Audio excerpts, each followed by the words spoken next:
đây chờ thì yêu chị tới rồi đi. Nhưng nó rất Cú đồ. chưa rất đi. Vì nó mà cho nó tàu á, đây cho nó chỉ tàu cho nên mất tài. cho nhiều muốn nó mỏ cho mình nhiều nó muốn nó mỏ này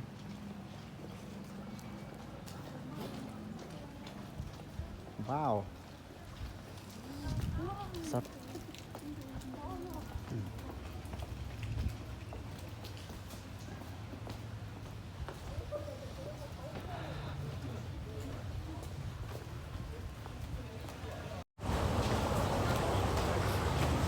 cho phép một nó ta la một cái khía cái cứ đó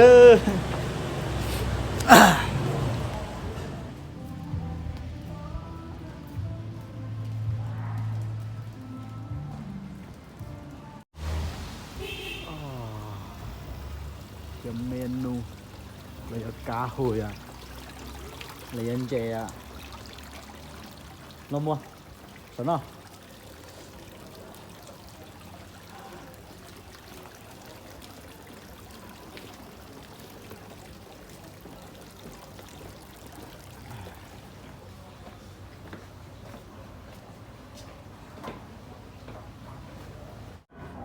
lo nó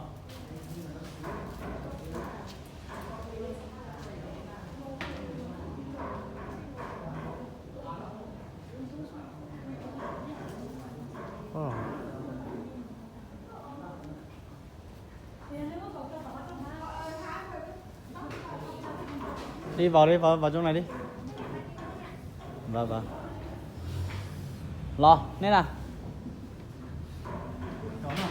ngồi đây này bàn mình đây này đi vào đi gió á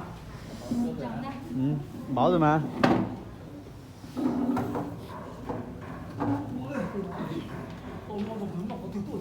nhớ nó có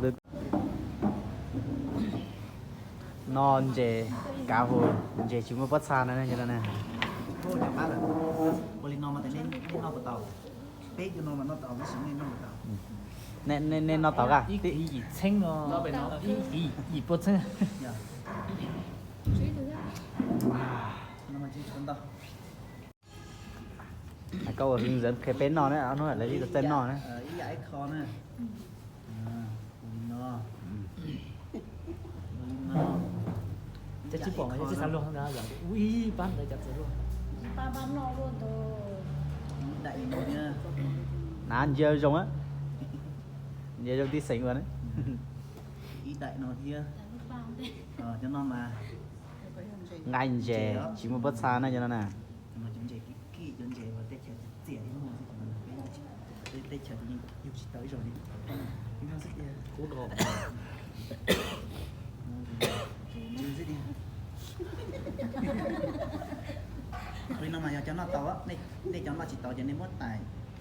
Cho lọt trâu có cua nó giàu Cuộc báo bộ ăn cắn giữ hòa. chỉ cắn giữ nè, trâu có đất đỡ vì nó thì cái mặn nó.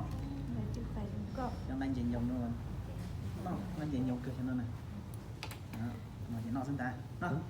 cũng nó cái sứ. nó sẽ đây nè là chuột tí xỉn khe ấy nó lấy tôi đấy chờ đúng lo là tao chơi nó này nó tả cho nó mà nó hành là tả lên nó đứng lười khó cho tôi tầm này tại có chó này. có gì tầm tài sản thế thế mà cho nó má nó kia xíu chó mà nhưng nó đồ lùi gì xảy ra chi đi nữa ô nó hành là tả đi bên nó mà nhớ là nhìn sư bé kìa nhìn chạy nhông bé kìa Linh nó thấy giống nó quá. mua